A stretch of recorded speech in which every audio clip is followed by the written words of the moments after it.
Guadagna un punto e perde un sorriso la Lirsa Pallavolo Ottaviano, che per la 7ª giornata di campionato di B2 maschile ha accolto tra le mura amiche del Palagis il Volley Club di Locorotondi.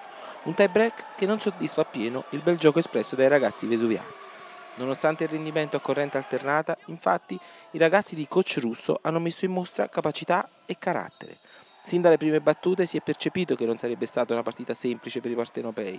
Tra le due squadre solo 2 punti di differenza in classifica e dall'altra parte della rete il signor opposto, vecchia conoscenza campana Paolo Guerrieri, classe 79.